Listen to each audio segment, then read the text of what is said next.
તો ગુજરાત ભાજપા સંગઠન સંરચના મામલે મડાગાંઠ સર્જાઈ છે। અમદાવાદ શહેર અને ગાંધીનગર જિલ્લા સંગઠન સંરચનાનું કોકડું ગૂંચવાયું છે। નામોને લઈને કોઈ પણ એકમત નથી સધાઈ રહ્યો। અત્યારે બંને બેઠકો પર ટીમની કોઈ જાહેરાત નહીં થાય।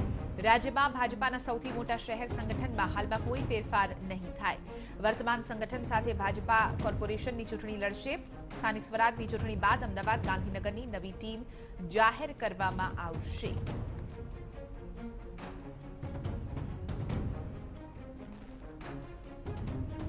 आज मुद्दे વધુ જાણકારી આપી રહ્યા છે ટીવી 9 ના સંવાદદાતા કિંજલ મિશ્રા।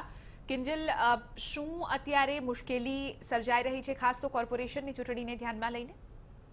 देखो, કોર્પોરેશનની ચૂંટણીઓની જે જાહેરાત છે, જાહેરનામું છે તે ચૂંટણી પંચ દ્વારા જાન્યુઆરીમાં 15 તારીખની આસપાસ કરી દેવામાં આવે તેવી શક્યતાઓ છે। આ તમામની વચ્ચે વાત કરવામાં આવે ચિત્રા, અમદાવાદ અને ગાંધીનગર તો ખૂબ જ મહત્વની મહાનગરપાલિકાઓ છે, પરંતુ આ બંને જગ્યા પર અમદાવાદ શહેરની વાત કરવામાં આવે અને ગાંધીનગર જિલ્લાની વાત કરવામાં આવે તો હજુ સંગઠનનું નવું માળખું રચાયું નથી અને હવે સમય ખૂબ ઓછો છે। ધારો અત્યારે કોઈ નવા પ્રમુખની અથવા તો સંગઠનની જો જાહેરાત પણ કરવામાં આવે તો તે ટીમ કેટલું આગામી સમયમાં કામગીરી કરી શકશે તેની પર પણ એક સવાલ છે। અને બીજી તરફ આ બે જગ્યાની જો વાત કરવામાં આવે, અમદાવાદ શહેર અને ગાંધીનગર જિલ્લો, તો એ સીધા કેન્દ્રીય ગૃહમંત્રી અમિત શાહની લોકસભા વિસ્તારની અંદર તેમનો સમાવેશ થાય છે। તો તમામ સંજોગોની અંદર આ જે બે બેઠકો છે, આ બંને બેઠકો પર જે માળખું છે તે હવે જાહેર કરવામાં નહીં આવે।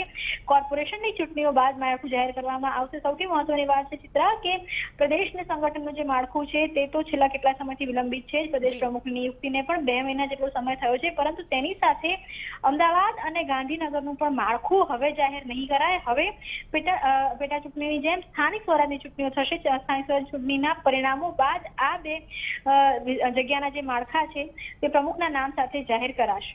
આભાર કિંજલ, સમગ્ર મામલે જાણકારી આપવા બદલ। તો આપને જણાવી દઈએ કે અમદાવાદ શહેર અને ગાંધીનગર જિલ્લા સંગઠનનું જે માળખું છે તે અત્યારે નહીં તેની જાહેરાત થાય। સ્થાનિક સ્વરાજની ચૂંટણી બાદ તેની જાહેરાત કરવામાં આવશે તેવી